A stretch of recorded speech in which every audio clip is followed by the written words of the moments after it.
The sixth transmission from Dark Signal. I woke up safe, didn't I?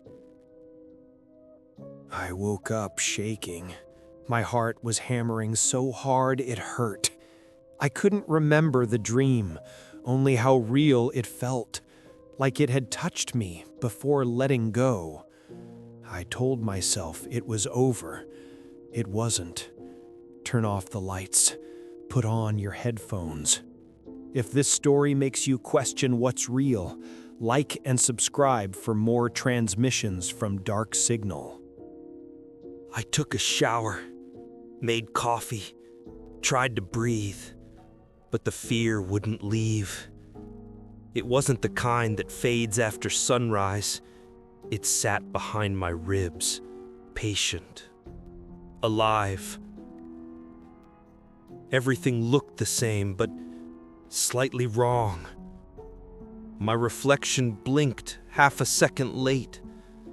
The coffee tasted burnt, even though I hadn't made it yet. And outside my window, the sun was too still. Like someone had painted it there just to convince me this was morning. At work, people smiled the same way they always did. Except when they spoke, I already knew what they were going to say, word for word. By noon, I'd heard the same conversation 3 times. The same laugh, the same sound of a cup falling in the break room, shattering, pausing, shattering again. I checked the clock. It was 12:07. I checked again 20 minutes later. Still 12:07. And I swear, the second hand twitched backward.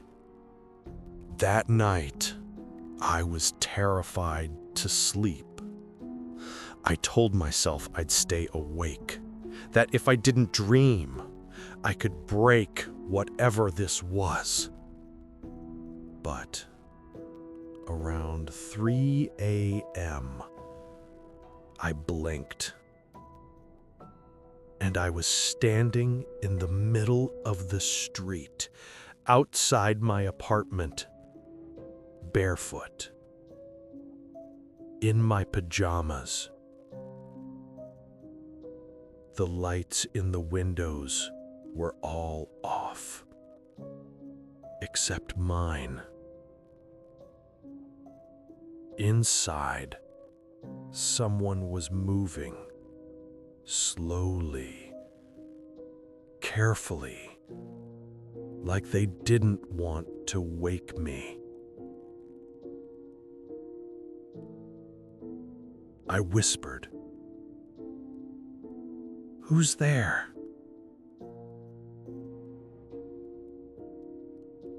And from inside, my own voice whispered back, "You are." I woke again. Bed, morning, coffee. The same burnt taste. The same sunlight that didn't move. I pinched my arm until the skin broke. I screamed. The neighbors didn't react. A bird froze mid-flight outside the window, wings spread, unmoving. I thought maybe I'd finally gone mad, but then I remembered the dream. The first one. The one I thought I'd escaped. There was a voice in it, calm, steady. It said, "You don't wake up, you just switch layers." I kept telling myself I was awake, that I'd finally escaped whatever that dream was. But every time I tried to prove it, something small would slip, like the world was improvising around me. The neighbor's dog barked in the rhythm I recognized. 3 times. Pause. 3 times again. The same pattern my heart had when I woke up screaming. The street outside was too quiet. The cars were parked at perfect angles. Even the leaves on the trees didn't move, like the air was waiting for permission. When I touched the window, it was warm, like someone had just been standing on the other side. And for the first time that day, I realized I hadn't seen another person move since morning. They were there, but they were more like placeholders. I started to walk. I didn't know where to go. I just needed the world to change, to break the rhythm. I crossed the same street 3 times, past the same red car, the same flickering street light. And each time, the sun was still in the same place in the sky. When I looked closer, I saw that it wasn't the sun at all. It was a hole. A bright, burning hole in the sky, glowing like a wound. The light wasn't shining down. It was leaking out. I heard my voice then, not behind me, not around me, inside the light. You shouldn't have come this far. I tried to look away, but I couldn't, because I remembered this moment. This exact second was part of the nightmare. That's when the sound started again, the low hum that had been buried beneath everything all day. A deep vibration like the walls were breathing. And the voice, closer now. You keep waking up. That's the problem. The ground rippled under my feet. The buildings around me shifted, tall, then short, then gone. The air folded in on itself like paper, and suddenly, I was back in bed. Same sheets, same morning light, same silence. But my reflection in the mirror wasn't still this time. It was breathing and smiling. I don't think there's an end. Every time I open my eyes, it feels a little less real, like the world's been copied too many times. The colors bleed, the air feels recycled, and I've started hearing a faint whisper every time I wake up.